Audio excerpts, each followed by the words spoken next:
നിർദ്ദിഷ്ട മലയോര ഹൈവേയുടെ ഭാഗമായ ചൊക്കന വെള്ളിക്കുളങ്ങര റോഡിൽ മണ്ണിടിഞ്ഞ് അപകട ഭീഷണി. ഈ ഭാഗത്ത് മതിയായ സുരക്ഷാ സംവിധാനങ്ങൾ ഒരുക്കണമെന്ന് നാട്ടുകാർ.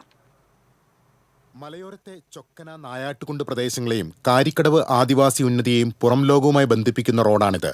പത്തരക്കുണ്ട് ഭാഗത്താണ് റോഡിന്റെ ഒരു വശത്ത് മണ്ണിടിഞ്ഞ് വലിയ ഗർത്തം രൂപപ്പെട്ടിട്ടുള്ളത്.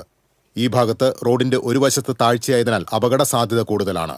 ഇടിഞ്ഞ ഭാഗത്ത് കല്ലുകളും മരക്കമ്പുകളും നാട്ടി അപകട മുന്നറിയിപ്പ് നൽകിയിട്ടുണ്ടെങ്കിലും ഇതുവഴി കടന്നുപോകുന്ന വാഹനങ്ങൾ അപകടത്തിൽപ്പെടാൻ സാധ്യതയുണ്ട്. വശം ഇടിഞ്ഞുപോയ ഭാഗത്തു നിന്ന് 150 മീറ്ററോളം അകലെ റോഡരികിലെ ഉയർന്ന ഭാഗത്ത് മണ്ണിടിച്ചിലുണ്ടായതും യാത്രക്കാരെ ഭീതിയിലാക്കുന്നു. കനത്ത മഴയെ തുടർന്നാണ് ഏതാനും ദിവസം മുൻപ് ഇവിടെ റോഡിലേക്ക് മണ്ണിടിഞ്ഞു വീണത്. സ്വകാര്യ ബസ്സുകളടക്കം നിരവധി വാഹനങ്ങൾ ദിനംപ്രതി കടന്നുപോകുന്ന റോഡാണിത്. വരന്തരപ്പള്ളി മറ്റത്തൂർ പഞ്ചായത്തുകളെ ബന്ധിപ്പിക്കുന്ന പാലപ്പള്ളി വെള്ളിക്കുളങ്ങര റോഡിന്റെ ഭാഗമാണ് ചൊക്കന വെള്ളിക്കുളങ്ങര റോഡ്. നിർദ്ദിഷ്ട മലയോര ഹൈവേ കടന്നുപോകുന്നതും ഈ വഴിയാണ്.